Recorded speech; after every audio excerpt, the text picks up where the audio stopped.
ini sudah kita bahas, ya kan? Ba'da Isya tak perlu dibahas karena ini sudah jadi kewajiban yang kita tunaikan tiap waktu, kita seharusnya lebih mengerti.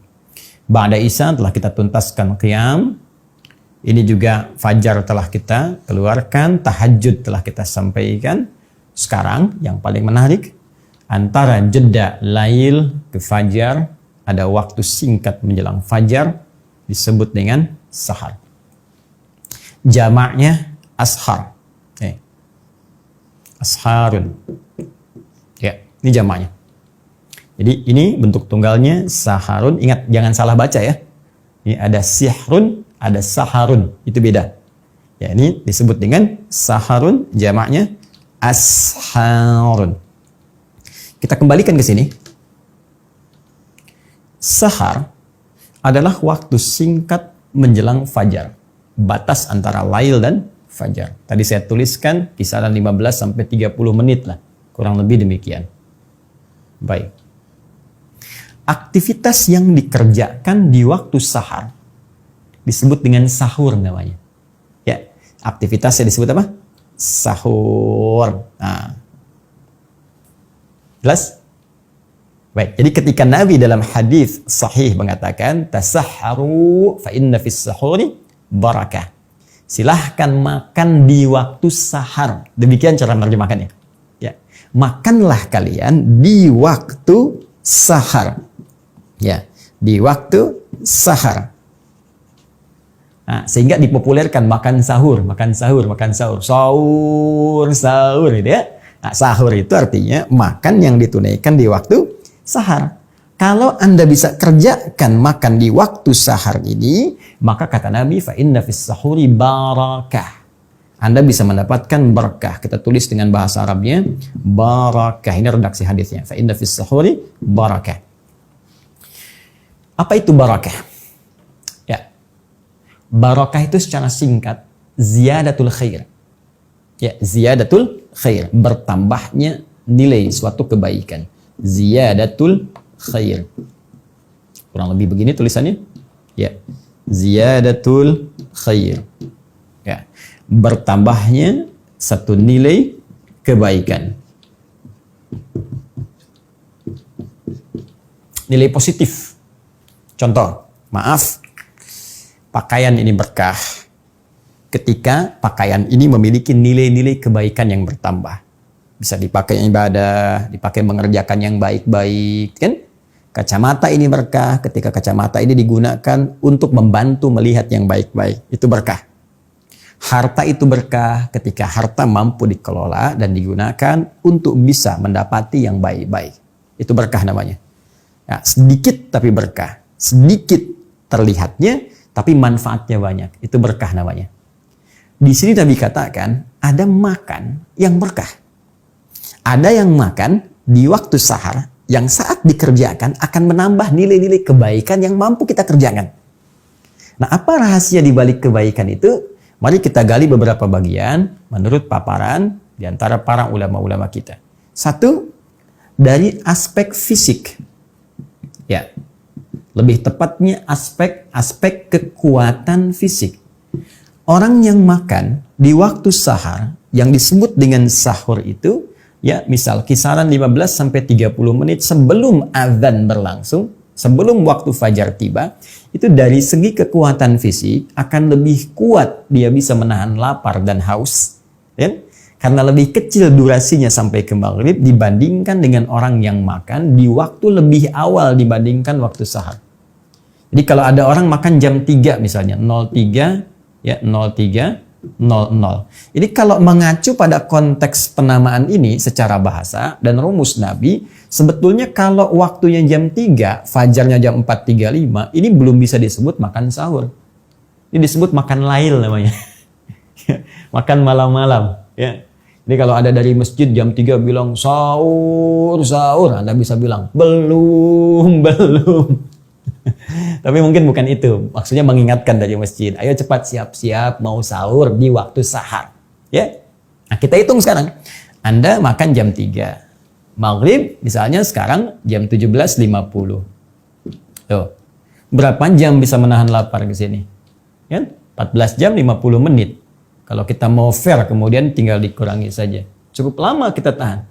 Tapi kalau Anda jadikan jam 3, makan jam 4 misalnya. Naik 1 jam. Atau 4:10 misalnya. Anda tinggal kurangi saja.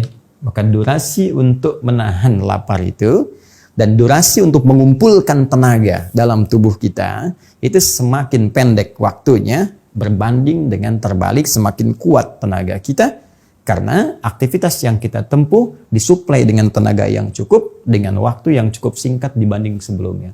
Maka energi itu yang bisa kita gunakan untuk banyak beribadah. Baca Qurannya enak, zikirnya enak, risetnya enak, kan? Beraktivitasnya enak. Tapi kalau lebih dini Anda makannya, maka energi kita akan banyak terkuras. Mikir sesuatu terkuras, berjalan terkuras. Kalau sudah banyak terkuras, maka persamaannya energi banyak keluar, lemah keadaan fisik kita. Ini yang menyebabkan banyak orang sering banyak istirahat, ingin tidur, ya. Beda antara tiduran dengan tidur, itu berbeda. Tiduran mungkin singkat, 5 menit itu tiduran, tapi 50 menit itu tidur namanya.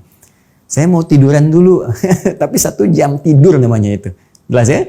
Nah ini yang ingin saya tekankan. Satu ini. Yang kedua teman-teman, keberkahannya, nilai kebaikannya ada pada satu rahasia besar. Yang langsung diisyaratkan dalam Al-Quran, bahkan dikuatkan oleh Nabi SAW. Bahwa waktu sahar ini, waktu yang sangat istimewa dan waktu yang sangat mustajab untuk dikabulkannya doa. Ya. Bahkan Allah langsung menyampaikan, ibadi hambaku, siapa yang meminta kepadaku aku berikan. Siapa yang bermohon aku kabulkan. Man istaghfara liya, siapa yang istighfar minta ampun kepadaku, ghafartulah, aku ampuni semua dosa-dosanya. Maka tidak ada yang paling indah ketika Anda makan misalnya. Ya, Anda makan jam 4, 15 menit cukuplah paling lama. Jangan banyak ngobrol-ngobrol. Waktu sahur bukan untuk diskusi. Ya kan? Anda selesaikan makannya 15 menit, ada sisa 15 menit sebelum fajar. Anda bisa perbanyak doa kepada Allah Subhanahu wa taala. Duduk bersama keluarga. Ajak sama-sama. Minta sama Allah. Mau minta apa? Ya Allah, angkat wabah yang tengah kami hadapi saat ini. Ampuni dosa-dosa kami jikalau kami banyak salah. Yang dengan kesalahan itu banyak ujian yang sulit kami hadapi saat ini. Walaupun kami mampu ya Allah, dengan keyakinan kami bahwa Engkau tidak mungkin menurunkan ujian kalau kami tidak mampu mengatasinya. Minta. Ya Allah, kami mohon jadikan keluarga kami keluarga penghafal Al-Quran. Ya Allah, jadikan kemudahan bagi ayahanda untuk mencari rezeki. Berikan kesabaran pada keluarga ketika diuji dengan persoalan-persoalan yang tengah kami hadapi. Minta. Itu waktu yang paling indah. Nah, jika ada satu tawaran 15 menit atau kurang dari itu, kemudian Anda diberikan kesempatan memohon dan saat itu akan dikabulkan. Kira-kira Anda mau minta apa? Waktunya hanya 15 menit atau kurang daripada itu. Anda silahkan minta. Apapun yang Anda minta akan dikabulkan. Ini mirip, Anda diberi waktu 15 menit, kasih uang nih. 10 miliar. Mau beli apa aja silahkan. Hah? Saya yakin semua akan sibuk ingin mencari ini, mencari itu. Ada yang pengen minta dunia, pengen minta ini, minta akhirat, minta surga. Tapi ada satu yang diajarkan oleh Al-Quran. Jika Anda mampu mengamalkan ini, maka kedahsyatan akan Allah turunkan dengan memberikan semua apa yang Anda butuhkan, sekaligus mengampuni dosa-dosa yang pernah Anda kerjakan. Keberkahan itu, kebaikan itu bisa ditemukan rumusnya di Quran surah ke-51 Adz-Dzariyat ayat 18. Di sini langsung Allah sampaikan wabil ashari hum yastaghfirun. Wabil ashari, dan saat tiba waktu-waktu sahar itu. Ashar tadi saya sampaikan jamak dari kata sahar. Kenapa Allah ingin sebutkan ashar? Seakan-akan Allah ingin berikan kesempatan, kalau sahar hari ini nggak dapat, besok dapat. Besok nggak dapat, besoknya lagi dapat. Demikian saya bentangkan, kata Allah, banyak setiap hari sebelum datang fajar kesempatan untuk Anda lakukan. Dengan amalan yang Anda kerjakan pada saat itu, anugerah bisa diberikan begitu melimpah. Apa diantaranya? Hum yastaghfirun. Kata Allah, mereka banyak istighfar. Istighfar, istighfar, istighfar. Allahu Akbar. Nah, kalau tadi hadis kuncinya mengatakan mau minta dikabulkan, Ya, mau mohon diberikan. Tapi kalau ada istighfar langsung diampuni. Kalau ada 3 pilihan ini disampaikan pada kita, kita mau ambil yang mana? Mau minta, ya kan? Diberikan, mohon, dikabulkan, atau kita beristighfar, diampuni. Maka rumus cerdasnya kata para ulama, pilih bagian ketiga, minta istighfar. Karena Al-Quran pun mengarahkan kepada bagian ini. Kenapa? Karena orang istighfar itu, kalau sudah istighfar dosanya diampuni, kosong dari semua dosa, maka mudah tersambung dia kepada Allah Subhanahu wa Ta'ala, sehingga belum minta pun berpotensi dikabulkan oleh Allah Subhanahu wa Ta'ala. Karena itu orang-orang dulu jika punya hajat, keinginan kepada Allah, banyak di antara mereka yang membiasakan istighfar. Astagfirullah, astagfirullah, astagfirullah, astagfirullah. Bahkan pernah saya kisahkan pada Anda, kisah tentang seorang tukang roti yang sering istighfar itu. Anda bisa cek kembali dalam ceramah-ceramah yang pernah saya sampaikan. Dengan rajinnya istighfar, dia katakan, tidak pernah ada doa yang saya mohonkan kepada Allah, kecuali selalu dikabulkan oleh Allah Subhanahu wa Ta'ala.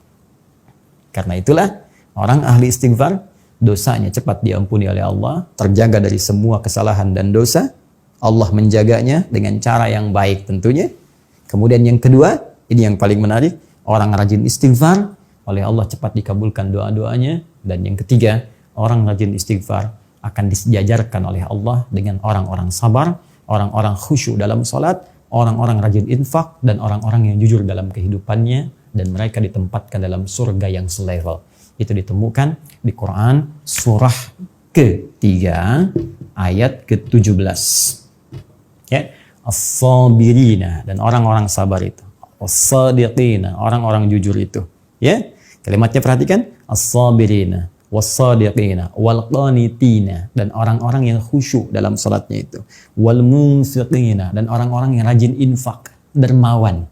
Masya Allah, orang sabar, orang jujur, orang khusyuk dalam ibadah salatnya, orang dermawan. Yang kelima, wal mustaghfirina bil ashar, dan orang yang rajin istighfar ketika waktu sahar itu tiba. Jika ada tawaran diberikan kepada Anda, bukan sekedar makan, doa dikabulkan, dosa-dosa kemudian diampuni, dijaga oleh Allah. Tapi penjagaan ini bukan maksum. Kalau maksum sifatnya Nabi SAW. Ya, para Nabi maksum. Tidak mungkin berbuat salah karena ada penjagaan Allah. Kalau kita diampuni dosa, oleh Allah diarahkan untuk berbuat nilai-nilai kebaikan. Ada penjagaan dari Allah Subhanahu wa Ta'ala, ada malaikat yang ditempatkan oleh Allah untuk mengawasi tindakan kita, membisikkan kalau ada kesalahan-kesalahan mungkin berpotensi kita kerjakan. Dan yang terakhir, dikumpulkan oleh Allah di surga bersama 4 golongan terbaik. Kalau tiap menjelang subuh Allah tawarkan dan belum Anda ambil juga karena sibuk dengan makanan, maka berapa kali sahur lagi mesti Allah tawarkan kepada kita untuk memberikan semua keistimewaan tadi. Sekarang sudah hari yang ke-7, ada peluang besok di yang ke-8, ada peluangnya lagi di yang ke-9, tapi kita tidak mengerti dan tidak mengetahui di hari keberapa kita akan berpulang kepada Allah Subhanahu wa Ta'ala. Karena itu saya memberikan saran bagi saya dan kita semua, kalau ada peluang esok kita bangun, diberikan kesempatan untuk hidup, manfaatkan waktu sehari ini sebagai pemberian dari Allah untuk kebaikan kita dunia dan akhirat. Subhanakallahumma wa bihamdika asyhadu an la ilaha illa anta astaghfiruka wa atubu ilaik wa akhiru da'wana alhamdulillahi rabbil alamin. Assalamualaikum warahmatullahi wabarakatuh.